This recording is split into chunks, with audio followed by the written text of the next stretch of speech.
Good morning, everybody. Welcome to the Sunday Summary. I'm your host, Kyle. With me, as always, is Steve. We've got a lot to get into today. We'll be previewing the Leicester City match, talking a little bit about Jorg Schmadtke, Liverpool's potential new sporting director, and also looking at the good old Premier League table. Steve, how are you doing this morning?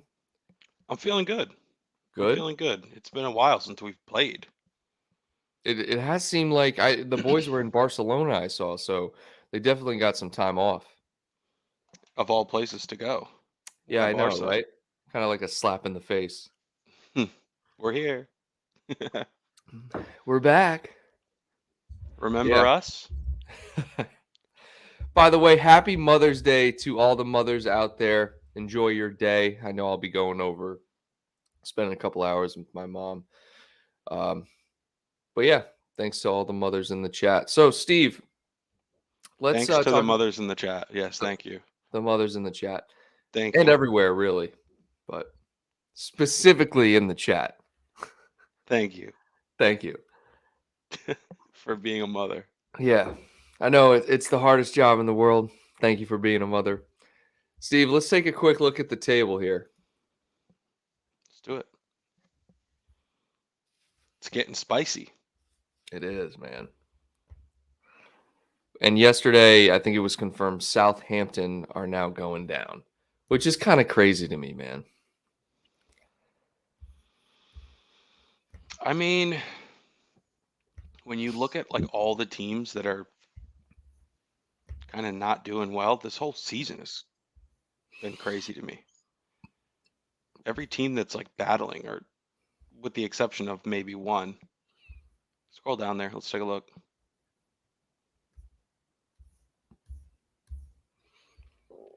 Yeah, like Leicester, Leeds, Everton, West Ham. I mean, Southampton had a rough season, but Leicester, Leeds, Everton, Nottingham, really, it's still anyone's game. I feel like West Ham and Bournemouth are definitely safe, but I don't know, dude. I really don't want to see Leicester go down. I'm going to be honest, but it's, it's kind of crazy, man. Leicester, you go from winning the league a few years ago. I mean, wow, it's been like 8 years now, but to being relegated. Yeah, I think they're going down. So then, would you put? I don't think it. I don't think ever. I wanted Everton to go down, but I just don't think it's going to happen. I think Leeds will end up going down. You can tell like the major differences just based on like the number of draws that Everton has. I'm not really surprised by that. There's some quality in that side. I feel like they signed everybody They for defense, they have, yeah. And and even that's when you look at their defense, I mean, they're still starting Michael Keane and Mason Holgate and Ben Godfrey. I mean, Tarkowski starts now, but um, I mean, dude, it's crazy. Like, who do they? What? Mikolenko? Is that their left back? I don't even know who's They there don't. right now. They don't have a great defense, but Pickford. I feel like Pickford helps keep them up. Without Pickford, Tiny Arms Pickford, who knows where Everton would be? Yeah, because is this 53 number? Is this conceded goals? Must be. Yeah. Yeah, No, that's cool. Yes. No, you're you, right. It's conceded. you can tell like they have a good keeper Yeah. or a better keeper than these other bottom sides here. Same goes for West Ham. Yep. That's the difference, and that's a good point on your part. Oh well, thank you. I'm full of them. Sometimes. Attacking wise, though, I mean, they struggled scoring goals. 32 goals. I mean, hell, Leeds United have more goals. Leicester have more goals. Worst offensive team in the league It's is Everton. they're terrible offensively. But regardless, let's scroll up and let's look. Aston Villa, big win yesterday.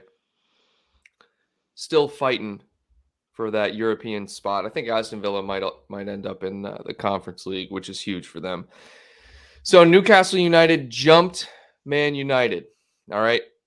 Everyone's on 35 games now, Steve. And I love it. Now we can actually analyze the table. All right. So if we win against Leicester, 1 point out of third, 1 point. We can do this, bro. I didn't think we could a few weeks ago, but Newcastle and United they seem to be crumbling. And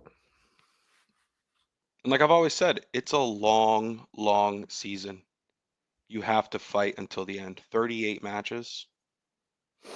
Just absurd. It's a lot of matches. I mean, And it's hell, like 9 months. You have to be focused for so long. it is an unbelievably long season. Unbelievably long season. What are most seasons here in the States? Well, 6. football is August, or typically I think the first game in American football is first week of September-ish. Dude, it's like 4 or 5 months. Yeah, the Super Bowl is in February, and there's gaps in between. So that's like 1, 2, 3, 6 max. It's crazy. And then you And got they only play once, and they only play 17 games. I mean, even the MLB, which is a long season, that's still only 6 months. 6 or Right. 7. It's, And I it's mean, so these guys different. You think about the other competitions, you sprinkle those in. yeah.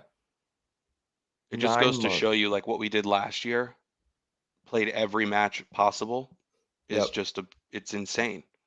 Yeah. It's absolutely insane. It has to be said, these guys they've worked their ass off to be in 5th, to be fair. I mean, it's sad to say that, but they've worked their ass off to be in 5th. All right. Let's see what the chat's saying here. All right, Tony Madden, Tony in the chat. Good to see you, Tony. Says T-Rex Pickford has saved them at this point. I agree 100%.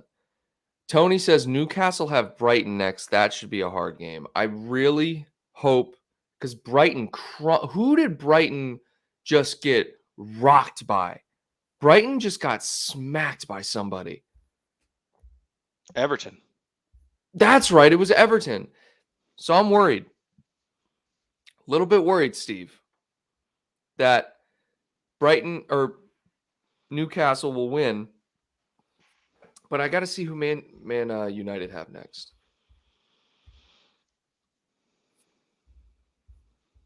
That's really what matters.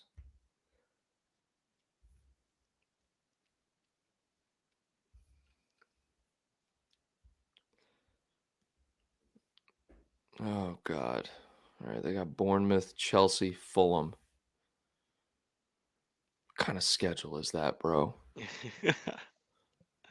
Well, I mean, the reason we're even in this position is on us. Yeah, no, Unfortunately, I hate being in a position where we have to rely on other people to drop points. It would be nice if we had a match against one of these guys, that would so be we could do super like a helpful. 6-pointer. But Yeah. I'm not sure. But we got the double over both of them. Correct. So that's helpful. Is that the tiebreaker? Head to head, or is it goal I think differential? no, they took away the goal difference thing, I think. So it's got to be head to head. Liz is asking me here, do I think the Celtics will pull it off? I do. Good Must be question. nice. I think they'll handle it. They should have wrapped it up earlier. They've just, I don't know. Let me just give a quick shout out to my guy Jalen Brunson, or Brunson. All right, this man was said to be too short, too small, overpaid, overhyped. Completely turned the New York Knicks franchise around, and I just want to say thank you, and I salute you, Jalen. All right. If the team could make some fucking shots, we'd potentially be in the Eastern Conference Finals getting swept by Philly or Boston. So appreciate Thank you it. to Jalen Brunson, and thank you to all the mothers out there. Yeah. In the chat. Thanks for being Yeah. a mother. Thanks for being a Jalen Brunson. All right. I think So I actually want to talk about something here quickly. Pat myself on the back. Dermot says, I hear we're going to bid $70 million for McAllister. I told you that. first and foremost. He said, I don't think he's worth anywhere near that. If we're going to give them Milner, surely we can get him for a lower price, 50 million max. Now, we're not giving them Milner, right? He's signing on a free. Correct. So it doesn't matter. Doesn't count that he's going the other way. Yeah, they wouldn't do a charity like, oh, you're letting us have Milner on a free. Oh, we'll knock 20 mil off the price. Yeah. If Milner's out of contract and is available to come to us to go to anywhere, Yeah, we're gonna turn the price down. Bring the price down. I don't know who else is in for McAllister, but if we get into a bidding war, this could creep up pretty high. I don't think anyone else is in for him. Knock on wood. There's got to be other teams. I I feel really like don't. United's always in for everybody. Yeah, no one wants to go to United. The fact that he was on the World Cup winning side is inflating his price. Mm-hmm. Anybody that has a trophy like that, their price gets inflated, and I just don't get it. It's not like that in other sports. If you're part of a championship team, it does not make you more valuable in other sports. To be fair though, other sports, meaning mostly American sports, you don't buy players. No, you're right, but it won't increase your market value for salary, as an example. Like See, if you're signing with the that's New where I England disagree. Patriots, I That's don't where I think Bill disagree. Belichick is going to give you more money because you were one of 11 on defense that played. Well, Bill Belichick won't give anyone money. But the good agent will negotiate using that as a tactic. You're getting a championship veteran here. He deserves X amount. So I disagree there. However, I get your point being that you're not buying players from other teams, and therefore there's no inflation of the price. So that's what's mind-blowing to me, that you have to buy players. Yeah. True. It's kind of like I don't know, whatever. We're not going to get into that, but let's just say you're trading for a player. I just find it hard to believe in a different sport that you have to give up more because somebody has a particular trophy. Mm-hmm. It just doesn't make sense to me. This guy, and also the market's crazy, but this guy, this is a $40 million midfielder. Mm-hmm. Like max, maybe 35. He should be right in the wheelhouse of what we've spent on most of our players. Sure. The Mo Salahs, the Jotas. I mean, Firmino maybe was a little bit lower. Keita, maybe a little bit on the higher side. He should be in that range, though. But I do think it's going to get inflated. Mm-hmm. And if we get into a bidding war and it creeps up into 70, 75, we're going to lose. We're just going to drop out. Yeah, we're going to be like, oh, we don't need him. Yeah. That reminds me, did you see the celebration of Jude Bellingham where he scored and he goes, F the talk, I'm staying? I didn't see that. Holy crap. I had to watch it like 3 times because I was like, no way. Now, of course, with AI now, anything can be made. Who knows? I can't trust anyone anymore because of this damn AI. All right? I don't know if it's really you or whatever. Okay? So I'm going to have to start doing my own 2-step verification with everyone. Yeah. Can anyone confirm if that's real? So in the chat. So he legit goes, the talk, I'm staying. And I was like, that's badass. And ever since then, he's been on fire. He wants to come here. I know. And then Dermot said earlier in the chat that apparently he's called Man City plastic. I don't know anything about that. But interesting. I didn't know that. Yeah. But Dermot's got all the fire today in the chat. If McAllister costs 70 and we sign Mount, probably costs 60. That's 130. I would much prefer Bellingham for the same price. Mount's gonna be more than 60, I think. I think if you want McAllister and Mount, you're dropping 140 million in today's market. Very surprised if we get Mount at this point. He was hot for a while, but I haven't heard anything about Mount in a few weeks. I actually think I saw something recently from a reputable source. We're still monitoring it. Yeah. But I don't think we've had I don't know if it's advanced whatsoever. Yeah. But the other piece is the Ryan Gravenberg. Yep. That was on, and then apparently it was off. Bayern Munich thinks he's staying, and he's going to make turn things around next season. Like, that's a good signing. I would like that because That's he's a great defensive signing, yeah. minded, and he's not going to cost 70. No, he might He's a cost lot 30. lower. Yes, exactly. He He's a might lot, cost and 30. that I don't understand because he's young and he's a bigger name than McAllister. He was highly sought after. I mean, he went to Well, Bayern Munich. There's a reason okay. McAllister's at Brighton. So You that's know the what I mean? point. So that's the point. So highly sought after, he made the move, and then for a year he hasn't done anything, right?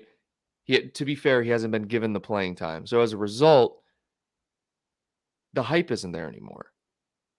When the hype isn't there, you can't demand as much for a player.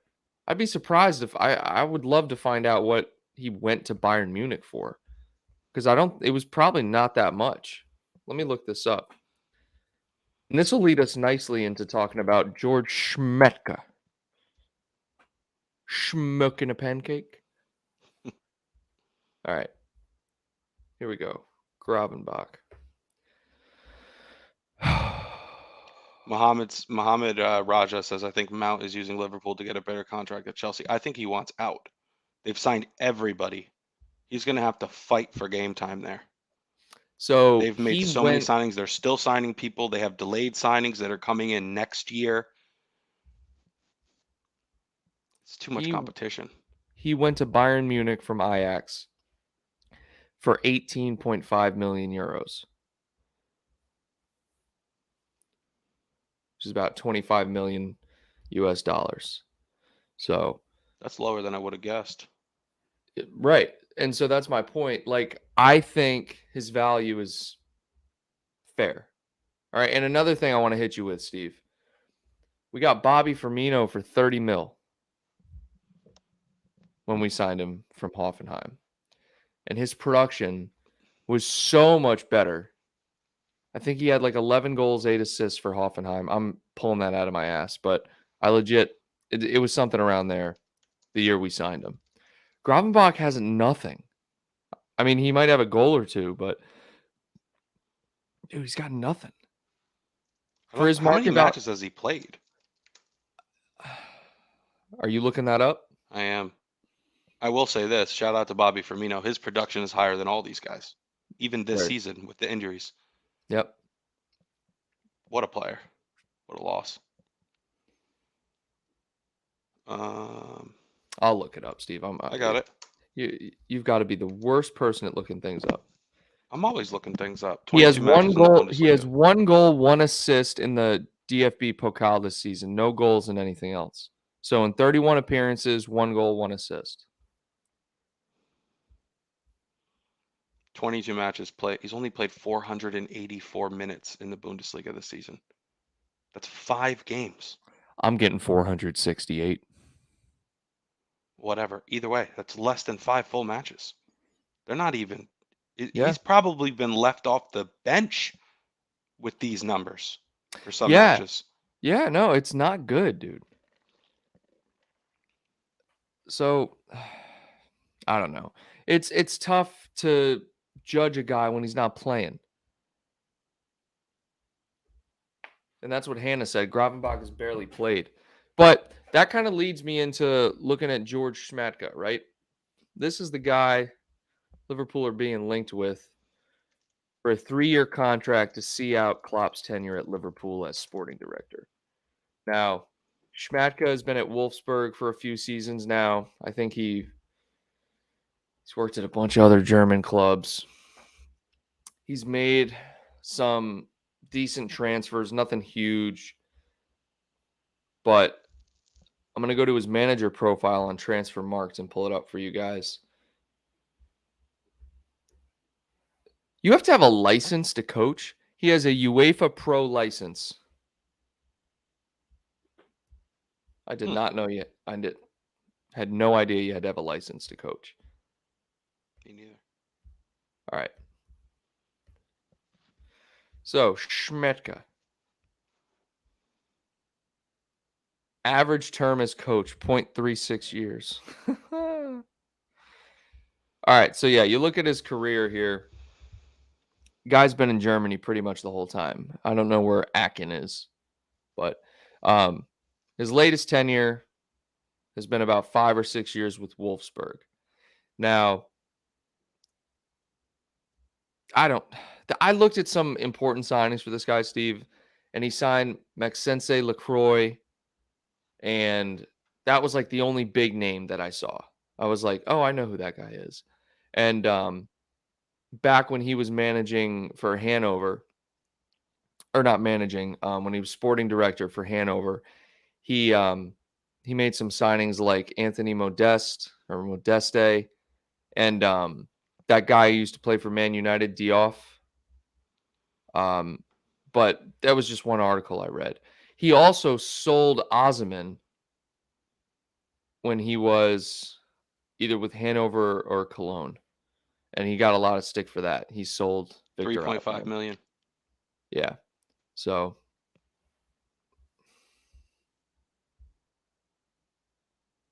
yeah, I don't know. But I don't know what they're saying is he's known for finding bargains. Of course. Of course, that's the what we're kind of looking guy we for. want. Yeah. Yeah. But he's also never been at a club like this. With So the if he can resources. find bargains, Klopp can turn a decent player into a great player. We need somebody, whatever. I don't care. Just bring somebody in. Like, this seems okay to me. Whatever. Now, do you think the bargain thing comes down to his negotiating tactics or just focusing on the details? I don't have a clue. I have no idea. I don't know anything about this guy, dude. Jorg Schmadtke. All right. And Jordan Welch, I agree. I made a video about this. That's the critique of it was kind of messed up. Critiquing a guy for selling a player at 17 years old. Dude, who cares? You sell a player, turns out to be great. That's not on you. That's not his fault. He was just selling them because he didn't have a path to the first team or whatever. At that age, you don't know who's going to become very good. You don't. So it could have been a different player that he sold. He probably had to trim some of the squad, bring in some revenue, trim the fat. Trim the fat, bro. I mean, Osimhen's turned into a pretty good player, but like even the last few years, I don't think he's been anything spectacular. Are you kidding me? Osimhen? Well, let's look at his numbers. Let's pill him up. This year he's been good. Napoli's great. Victor Osimhen is one of the best strikers in Italy, if not the best. 10 goals 2 years ago, 14 goals last season. In Italy. I'm pulling it's up. It's not spectacular. I'm pulling up FB Ref. I'm comparing them to the rest of the strikers. All right. This season, 23 goals, 4 assists. Yeah, this season, he's great. I said that. He's got 5 goals in the Champions League also. All right. Here we go. I'm pulling this up. Please be good so I don't look like an idiot. He's good. I said that. Oh, no, he's good. He's good. Yeah, his stats are pretty good. So similar players, this will be great. Darwin Nunez, Erling Haaland, Robert Lewandowski, Ollie Watkins, Marcus Thuram, and Alvaro Morata, Callum Wilson. So really all the big strikers he's similar to. I know I'm not sharing my screen with you guys, but he's in the 99th percentile for non-penalty goals per 90, non-penalty expected goals per 90, total shots, and then total offensive production, meaning non-penalty expected goals plus expected assists.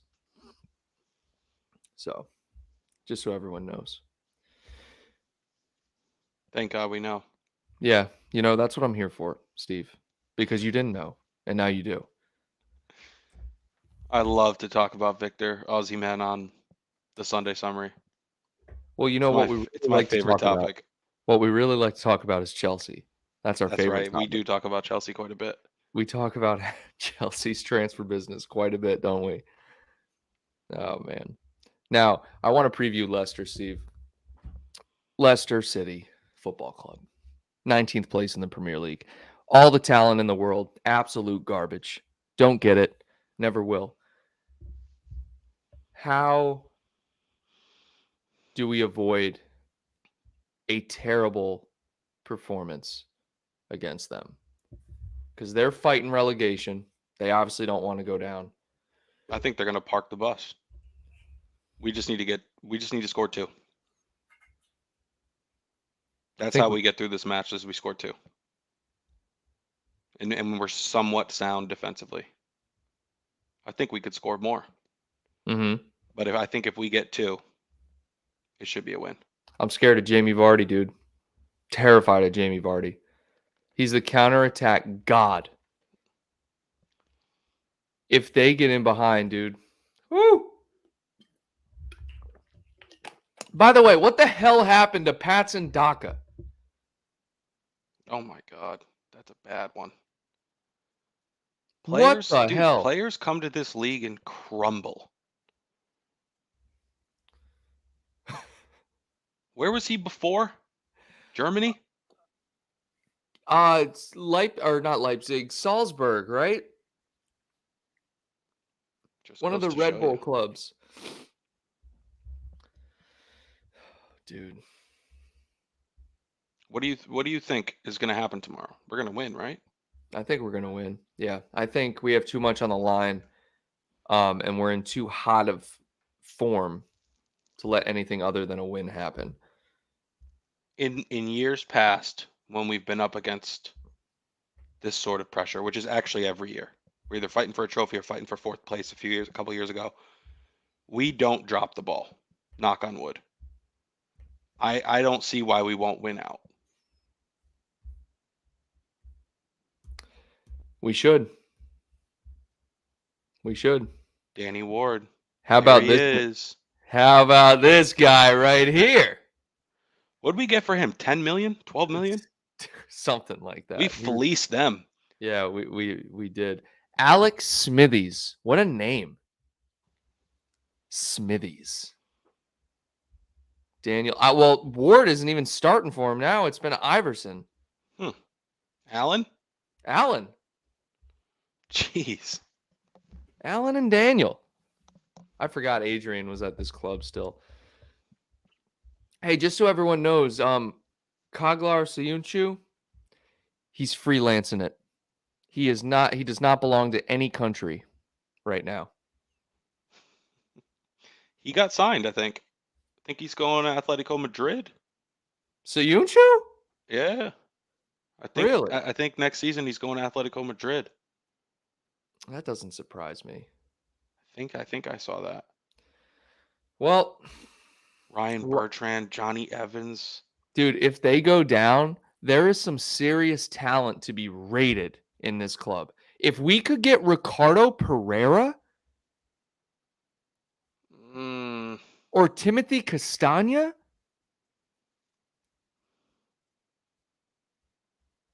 I don't know. I mean, ooh. Harvey Barnes, he'd go. Tielemans, Madison, gone. I think Harvey Barnes would stay. I think the players who would go would be Madison, Tielemans, maybe Ndidi. What's crazy to me is Ndidi used to be way better than he is now. It's probably down to injury, but he doesn't play. Like I feel like when Rodgers was still there, they were starting Dewsbury Hall and Tielemans. Brutal. Like, Ndidi was on the bench. Oh, and then they got Boubakary Samare. Look at these forwards here. Jamie Vardy, Iheanacho, Daka, Tete.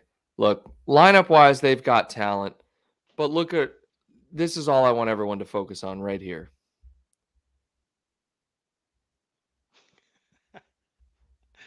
You don't You think he stand gets to start tomorrow? Nat Phillips with the start. Yeah. Back one. Just Nat. Just Nat. Everyone else pushes forward. Is Thiago out for the season? Yeah, he's done. All right.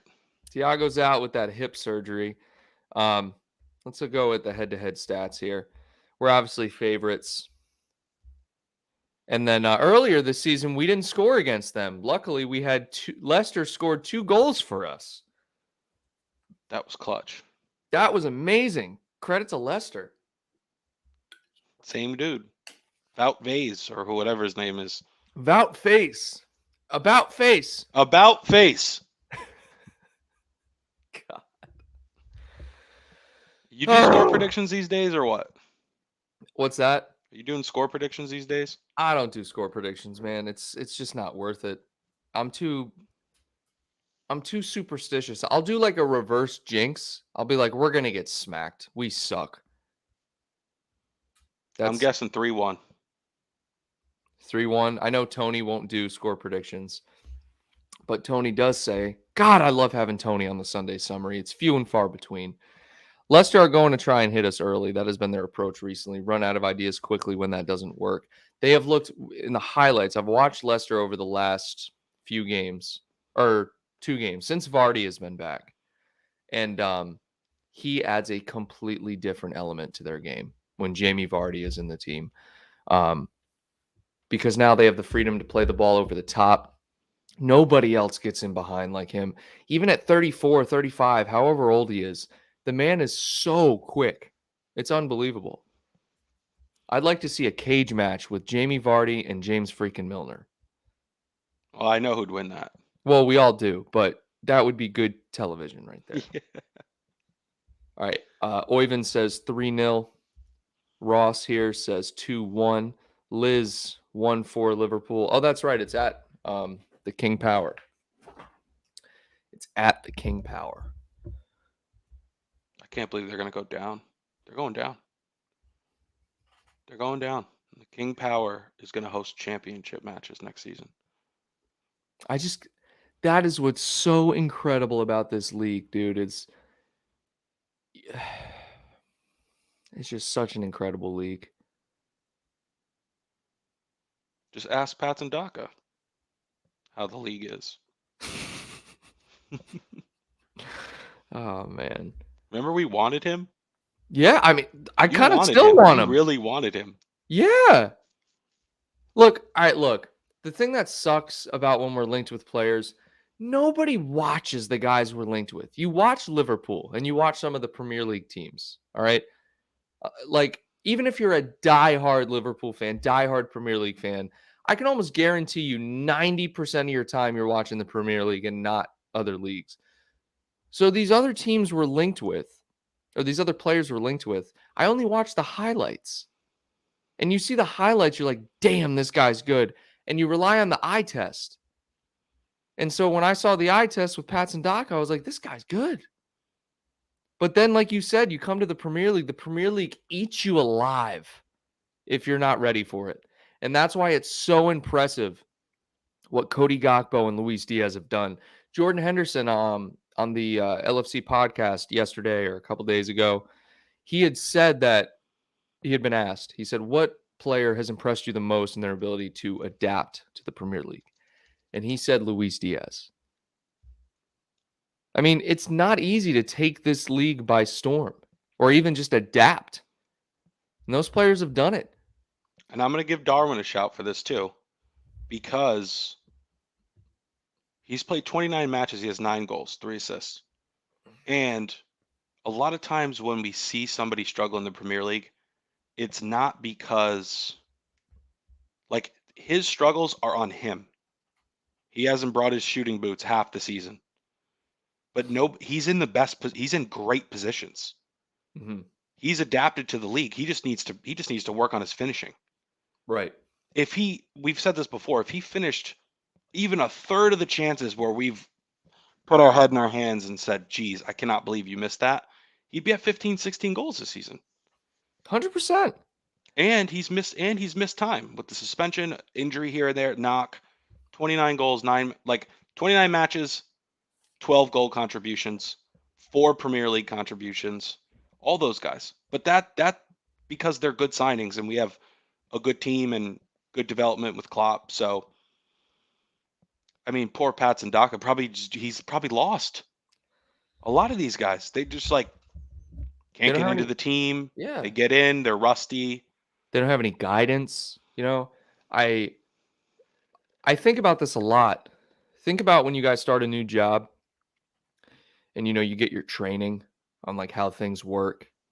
And then they're kind of like, all right, here, have at it. And I'm sure you guys have been at jobs where it's been very personal. It's been very like your hand is held through the process and then they keep checking on you. But then you have other jobs where they just basically throw you in the fire like, hey, you're hired. Here you go. And I wonder what clubs are like that. Like these players coming from abroad, that's huge. You go to a completely different country. You don't know anybody. You probably don't even bring your family for the first couple weeks because the transfer's instant. You don't have time to like move. You get there, you don't speak the language. That is hard. And these guys that are able to adapt, not speaking the language, like you said, Steve, case in point, Darwin Nunez and Luis Diaz barely speak a lick of English. Mm-hmm. And for them to come in and do what they do, I have so much respect for that. It's a look huge... at somebody like Darwin Nunez is comparable, not price-wise, to Antony from Manchester United. Mm-hmm. Look at how bad he's been. Mudryk from Chelsea. Same sort of player. Speed, creativity, dribbling. They're flops. From this small sample size we have of them, they're awful. So I think that plays into why Henderson said Diaz. Because you get these skilled type players and you bring them in and they just don't pan out. Hakim Ziyech, prime example. Mm-hmm. But Diaz has come in and he didn't even miss a beat. He had big shoes to fill on the left wing. Yeah. Huge shoes to fill. So that is the most impressive one for me. Yeah, as well. I agree. And I know people are kind of agreeing with that in the chat. Tony says Nunez has a good footballing brain. I believe that he was the only improved now. Yeah, and Steve had said it. Give him some more time. Work on his dribbling. Work on his finishing. He's going to be good. We got an important game coming up tomorrow. I think Liverpool will pull it out, make it 7 in a row. And who knows, maybe we'll raid their club for all their players when they go down. You never know. Steve, any closing thoughts, my man? Happy We're going Mother's to end Day. it here early so everyone can enjoy Mother's Day. Yeah, happy Mother's Day. That's all I got. Happy We Mother's need to Day. win tomorrow. There wasn't much. I feel like there's not much to talk about. No, the week has been... We have one job. We have to win. That's it. Yeah. Week has been pretty dry. It's really just this Jorg Schmadtke thing. And then the boys on vacation. That was about it. Nothing crazy. So Liz says Trent needs to pocket Vardy. I certainly hope so. Either him or Konate, who's ever playing on that side. Steve, thank you as always for being here. Guys, thank you very much in the chat for your input. We hope you enjoyed the show. Looking forward to the match tomorrow, guys. And until next time, take care.